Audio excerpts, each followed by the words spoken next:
Document retention is always a questionable area for employers, and particularly for I-9s with the penalties, as we've discussed. Really, what are the requirements for retention of these I-9 forms and any documentation?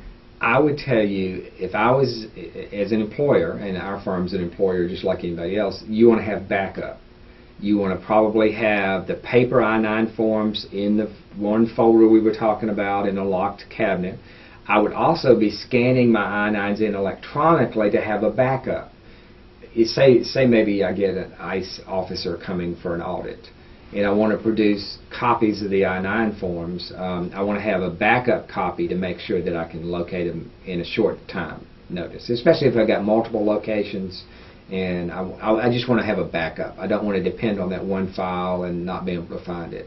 So, in fact, you are able to scan and load these in a computer. That does not violate any Privacy Act or any parts of this law. Not a bit. You do have certain requirements. Let's talk about the retention requirement. And this is kind of a nice little form to help you understand. You have to retain an I-9 form for 3 years from the date it was filled out, completed, or from 1 year after the employee leaves you, whichever is longer. Say somebody has worked for me for 6 months. I've got to retain that I-9 form for 2 years and 6 months after they leave my employment. Say if they worked for me for 4 years, I've got to retain that I-9 for 1 year after they left my employment.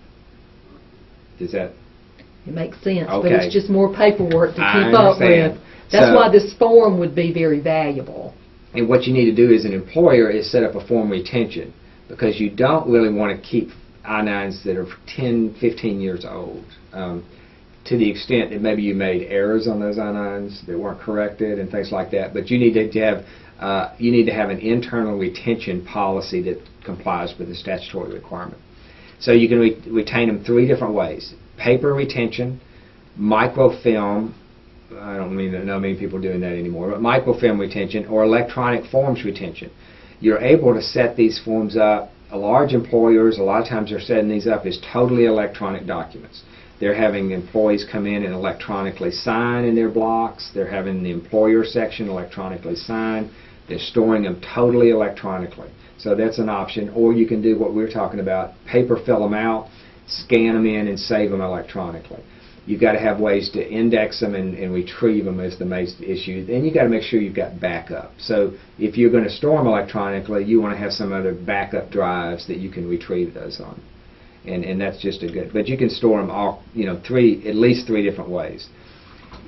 So as I was talking about, reasonable controls to ensure the integrity, the accuracy, and the reliability.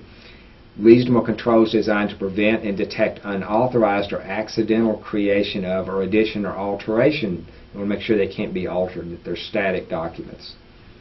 An inspection and quality assurance program that regularly evaluates the electronic generation or storage. An indexing system that permits the identification and retrieval. And the ability to reproduce